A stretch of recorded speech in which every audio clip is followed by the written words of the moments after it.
Olá, vamos continuar com o nosso curso para professores do Ministério Infantil.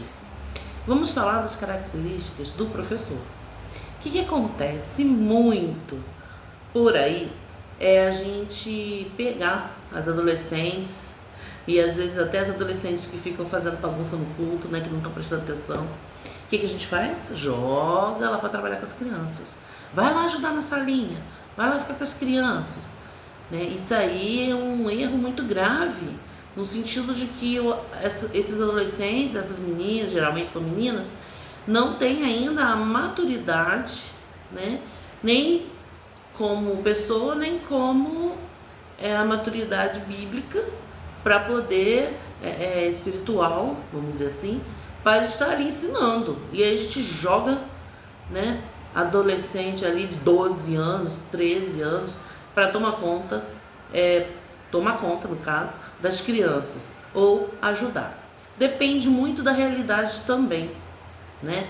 Às vezes você tem uma professora responsável, né, ali e coloca, sim, uma adolescente para ajudar mesmo, no sentido de que uma criança precisa ir no banheiro, tem alguém ali que pode levar, ajuda a distribuir o lanche, está ali junto, cantando, fazendo gestos. Nesse caso, tudo bem, né? Mas que também você não tire essa adolescente do culto todos os domingos. Que seja uma escala. Cada domingo uma ajuda, né, na sala das crianças. Por quê? Porque ela também precisa estar no culto adulto, estar no momento ali, na classe dela de adolescentes, na classe de EBD e tudo mais, porque ela precisa aprender também, né? Então ela não pode ser jogada simplesmente para ficar nem como professora, assumir sala das crianças e pronto. E aí não participa de mais nada, não participa do culto da igreja, não participa da EBD da idade dela, porque está lá sendo professora. Tá? Dependendo da necessidade, acontece muito. Quando não tem pessoas, né, suficientes, ou pessoas que se disponibilizam ou que tenham um chamado para poder fazer esse trabalho no Ministério Infantil. Então precisa ter uma característica, né, para ser professor do Ministério Infantil. Primeira coisa é ser convertido, ter Jesus como Senhor e Salvador da sua vida. Então, um novo convertido, colocar ele lá, né, de 1 aninho de igreja, 2 aninhos, para poder ensinar as crianças, nem ele aprendeu ainda o que ele tem que aprender, ele ainda está gatinhando, ainda não está nem andando na vida cristã, e aí já coloca ele lá para dar aula para as crianças. Não, né? Então tem que ser convertido, mas também tem que ter um certo tempo, um certo conhecimento da palavra. Gostar das crianças, porque eu fui jogada numa sala para dar aula para as crianças na EBD com 16 anos e eu não tinha paciência nenhuma, né? Então foi assim, de supetão. Eu lembro que a professora falou assim: não, fica aqui sim, que domingo, a partir do domingo que vem eu não vou ficar mais não, você fica. Fui jogada assim, e daí eu comecei realmente a pegar um amor, comecei a comprar materiais, comecei a trabalhar, fui jogada.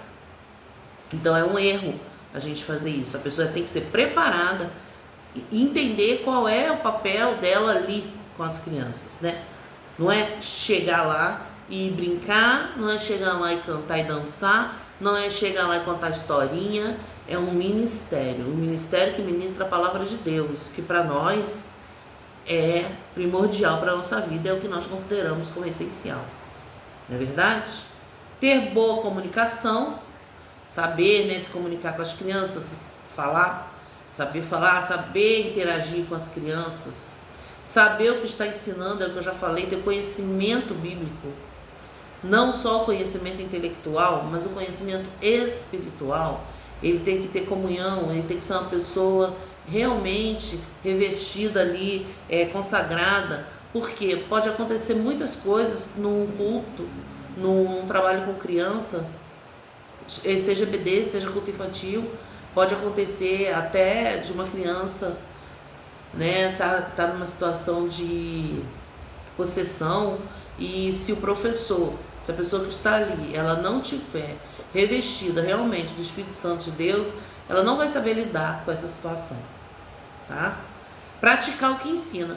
Não adianta você chegar para as crianças da sua igreja, fazer a aula mais maravilhosa do mundo, levar recursos e ser aquela alegria, ensinou aquele princípio bíblico, aquela coisa mais linda do mundo, e depois ela vai ver nas suas redes sociais você fazendo totalmente o contrário. Olha que perigo, né? Você ensinar uma coisa e fazer outra, tanto seja para crianças quanto para adolescentes e para qualquer área, mas como estão focando aqui nas crianças, né? Eu puxo também, principalmente também para quem trabalha com jovens e adolescentes. Você ensina uma coisa, você tem que viver aquilo ali. Ser organizado, né? Ter seu material, as coisas que você for usar organizada. E gastar tempo, tem que ser dedicado. O professor, ele tem que ser dedicado para poder ele preparar a sua aula, para ele preparar o que ele vai ensinar. Não adianta chegar lá, pegar a revistinha, que já vem com a historinha pronta, tudo prontinho, depois vamos falar sobre historinha, né, bíblica, e vai tudo pronto, chega lá, acabou. Ou então, vamos brincar, vamos dançar, vou dar um trabalhinho para colorir, dar um lanchinho e vamos ficar passando o tempo aqui até terminar o culto. E geralmente ainda reclama que a mensagem do pastor está demorando muito para ela ficar segurando aquelas crianças ali. Então, na apostila tem também algumas características das faixas etárias que eu não vou entrar aqui. Então, você baixa a apostila. E porque nem tudo que eu falo aqui tem na apostila, e algumas coisas que tem na apostila eu também não vou falar aqui. Então é bom você assistir os vídeos e baixar a apostila para você ter o material aí e você ler, tá? Vamos pro próximo vídeo, um beijo e até mais.